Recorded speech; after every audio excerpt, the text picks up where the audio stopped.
La Antártida es el continente más frío del planeta y el menos habitado. Casi todos los que la visitan son científicos. Viajan miles de kilómetros en busca de los secretos que guarda entre sus tierras heladas. El continente blanco tiene mucho para decir sobre el presente, el pasado y el futuro del clima en nuestro planeta. Pero, ¿qué enigmas esconde el frío de la Antártida? La temperatura promedio anual de esta región es de 55 grados bajo cero y en el invierno puede alcanzar los 80 grados bajo cero. La Antártida es un continente con una capa de hielo encima que en el centro de la Antártida, en los polos, llega hasta tener unos 3.000 a 3.500 metros de espesor. El clima helado de este continente es clave para la investigación de un fenómeno muy conocido, el crecimiento del agujero de ozono. La base Marambio está ubicada a 64 grados de latitud sur y esa ubicación la hace ideal para estudiar el borde del agujero de ozono, un fenómeno que se viene caracterizando ya desde hace varias décadas. El agujero de ozono es una disminución de la cantidad de ozono en la estratosfera. No es como parece de nombrar su nombre, un agujero donde desaparece el ozono completamente, sino que disminuye la cantidad que hay a un nivel muy bajo con respecto al normal durante el año. Acá se hacen medidas de ozono con radiosondas que miden, se lanzan con un globo, miden presión, temperatura, humedad y altura y el ozono.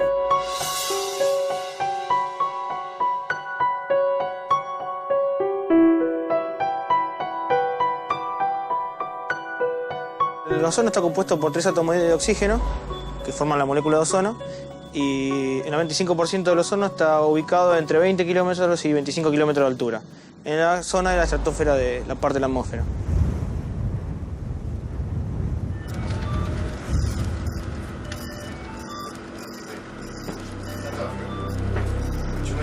De acá salió la radiosonda donde estamos parados nosotros, me da la altura que está a 2.343 metros. En los años 2000 y 2003 se registraron los mayores aumentos del agujero de ozono antártico, con áreas de alrededor de 30 millones de kilómetros cuadrados. La principal función de la capa de ozono es protegernos de los rayos ultravioletas provenientes del Sol más dañinos. Hay varios tipos de radiación ultravioleta y la capa de ozono nos protege de la más dañina.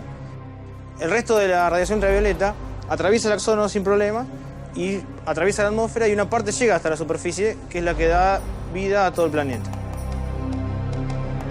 Los principales causantes del deterioro de la capa de ozono son algunos compuestos químicos que se usaron en el pasado para los aerosoles y algunos equipos de refrigeración.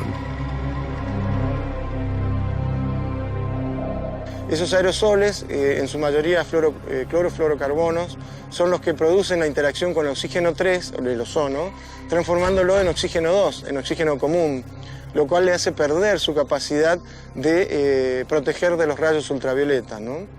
Estos compuestos son tan estables que una sola molécula de cada uno de estos compuestos puede deteriorar y destruir varios miles de moléculas de ozono. Y eso pasa exactamente acá en la Antártida, porque durante el invierno polar las temperaturas bajan mucho y se genera una aislación del frío y que hace bajar más aún la temperatura a altas alturas. Ese aislamiento que se produce durante el invierno se llama vórtice polar. Este vórtice impide que masas de aire con alto contenido de ozono proveniente del Ecuador ingresen a la zona polar. En la primavera polar, los rayos solares entran adentro del vórtice y empiezan a disminuir la cantidad de ozono en la capa. Pero como el aire lleno de ozono proveniente del Ecuador no puede entrar, la cantidad comienza a disminuir hasta que llega un momento donde pasa un límite y se lo considera agujero de ozono. Si nosotros hiciéramos el experimento de sacar todas las partículas de ozono puro que hay y comprimirlas a una atmósfera en una sola capa libre de aire, solamente oxígeno 3, tendríamos una capa de 3 milímetros de espesor.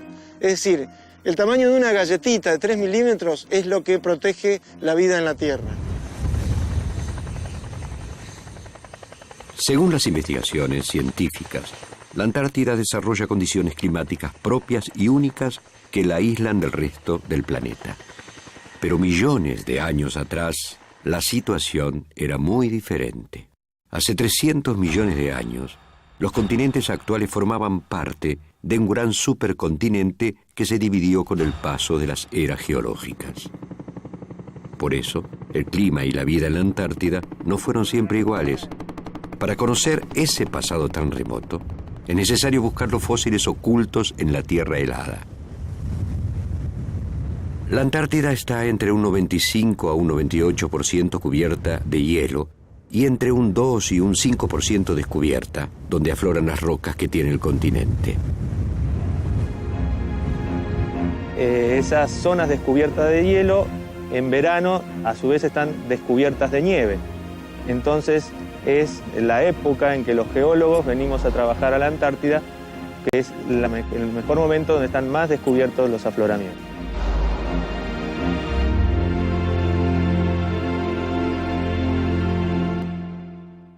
El 80% de la investigación geológica en la Antártida se realiza en la cuenca de James Ross.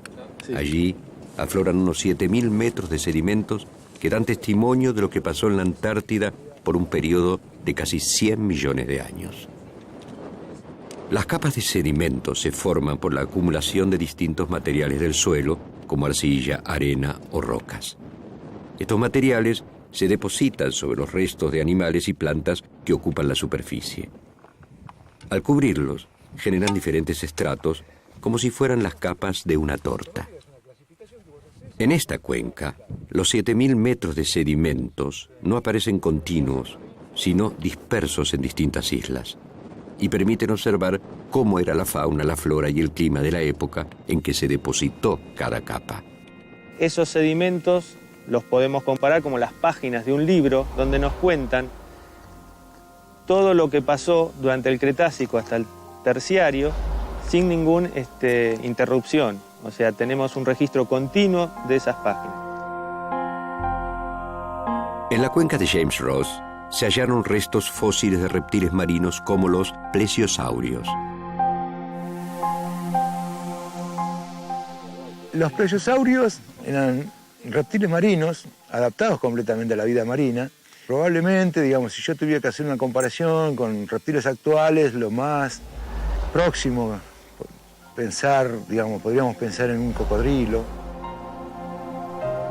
Allí también se han encontrado restos de mosasaurios, amonites y otros animales marinos. Algunas especies se registran tanto en Patagonia, en Antártida y Australia. Al tener, entonces, mucha abundancia de fósiles marinos, la siguiente pregunta que uno se hace era, bueno, y se quiere imaginar cómo era ese mar. Entonces, bueno, los fósiles marinos que encontramos en esta formación nos hablan de una abundancia en especies y en cantidades de fósiles de bivalvos, gastrópodos, tiburones, rayas, peces, pingüinos. La temperatura del agua no era como las actuales. O sea, ya la presencia de tiburones hace que la temperatura en el agua era bastante más templada de lo que es hoy.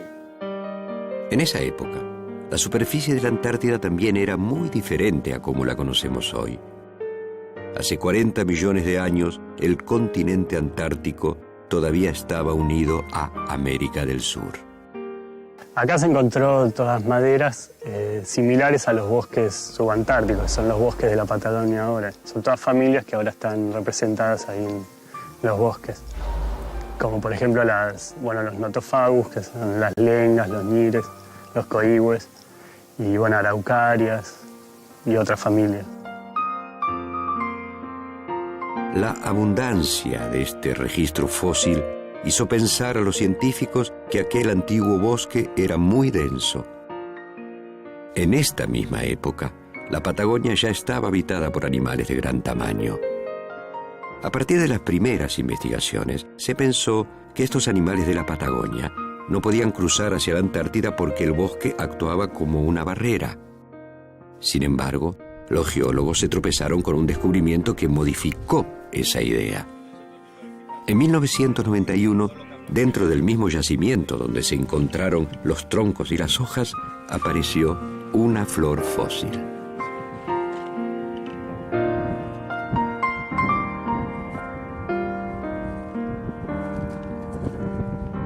Para compararla con algo actual, sería muy parecido a una rosa mosqueta de los bosques patagónicos actuales. Nos ayuda a entender cómo era ese bosque, que no solo era un bosque con árboles frondosos y grandes, sino que había un bosque, un sotobosque, con arbustos y con este tipo de flores que son más tipo arbustivas. Otros fósiles encontrados señalaron la presencia de mamíferos. Los primeros que se encontraron fueron unos marsupiales muy pequeños. Los marsupiales son los animales que tienen una bolsa en el abdomen, en la que guardan las crías durante las primeras etapas de crecimiento, como los osos koala y los canguros actuales. A pesar del descubrimiento de estos pequeños marsupiales, la idea del bosque como barrera para la migración de grandes mamíferos no se modificó. Esos animales podían meterse entre las copas de los árboles y poder migrar de Patagonia hacia acá. Algunos años después, una expedición de científicos argentinos descubrió dientes de un animal ungulado. Los ungulados son los animales que poseen pezuñas, como los chivos, las vacas y los caballos, y son considerados animales mayores. Los dientes de estos animales que hemos encontrado también, y son similares a los que existían en Patagonia en ese periodo, y nos dicen que eran animales pastadores. Esto hizo que los científicos cambiaran su idea sobre aquel bosque tan denso.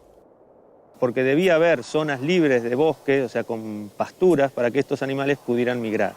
Cada hallazgo que se hace es una pieza más a un rompecabezas que se va armando y que nos va haciendo una idea de cómo era el ambiente en ese periodo que estamos hablando, ¿no? Hace 40 millones de años atrás. Pero toda esta vida vegetal y animal no podría haber existido si no fuera porque el clima de la Antártida era muy distinto al de hoy. ¿Cómo era ese clima hace 40 millones de años? ¿Y cómo llegó a convertirse en el más frío del planeta?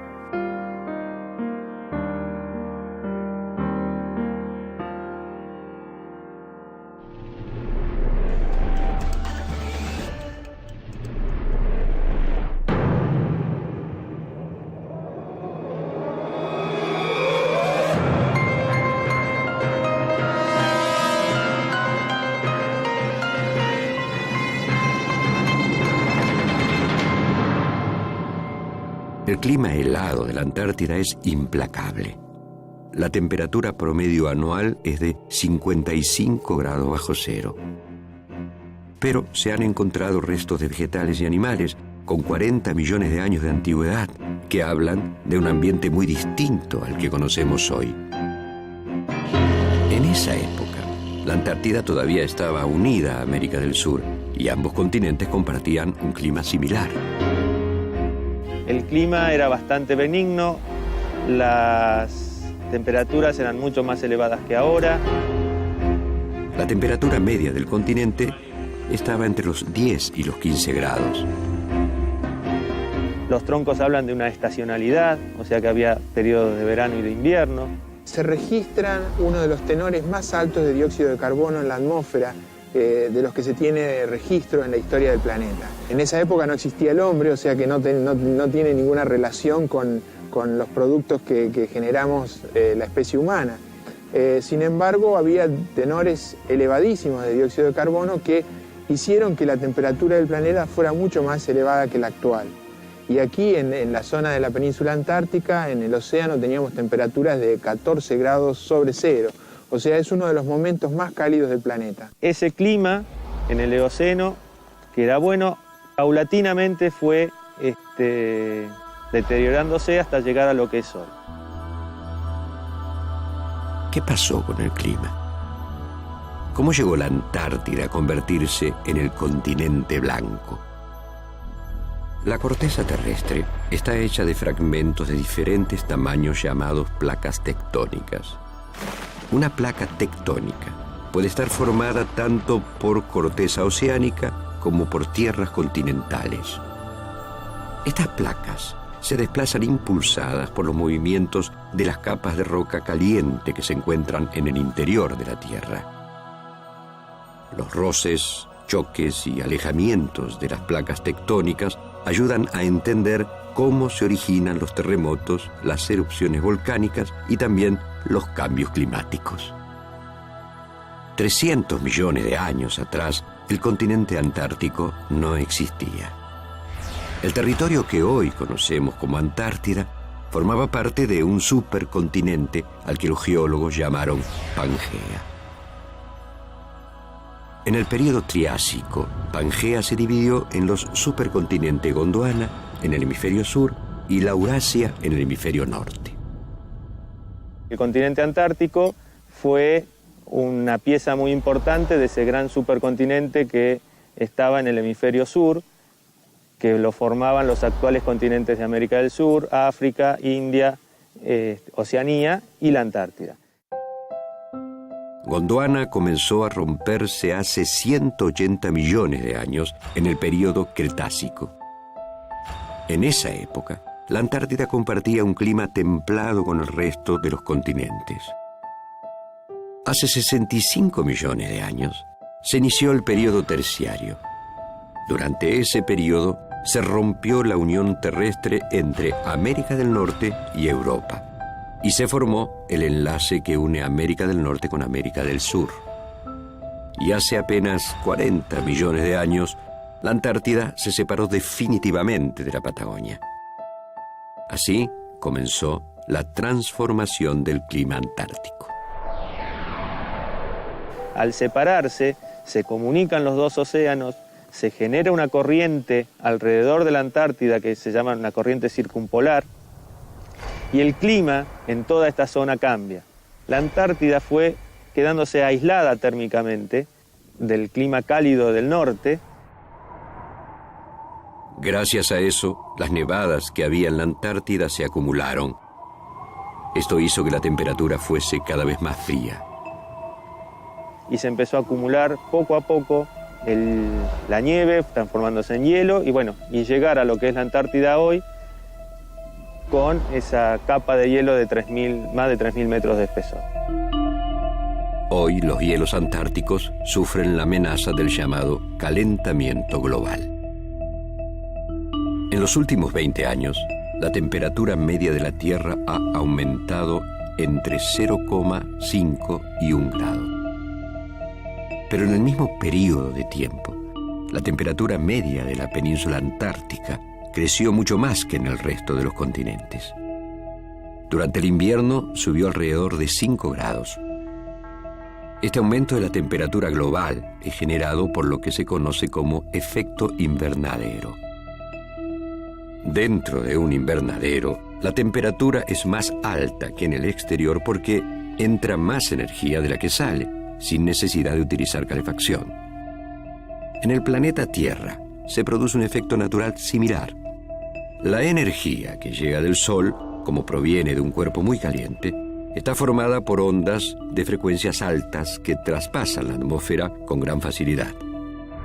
Pero la energía que regresa hacia el exterior, desde la Tierra, como proviene de un cuerpo mucho más frío, se mueve con ondas de frecuencias bajas. Por eso, diversos gases que se encuentran en la atmósfera absorben esa energía y hacen que permanezca más tiempo junto a la superficie del planeta. Y así, al permitir la entrada pero no la salida de la radiación solar, elevan la temperatura de la Tierra. Este es un proceso natural, necesario para el desarrollo de la vida, pero existen gases contaminantes generados por las actividades humanas que aceleraron este aumento de la temperatura. Debido al calentamiento global, algunos científicos sostuvieron que quizás la Antártida había comenzado a derretirse. Pero las últimas investigaciones afirman algo muy distinto. El derretimiento de la Antártida actualmente es en las zonas periféricas, o sea, la zona central de la Antártida todavía no se vio afectada por este cambio climático y no, es más, en algunos lugares todavía es más frío que antes.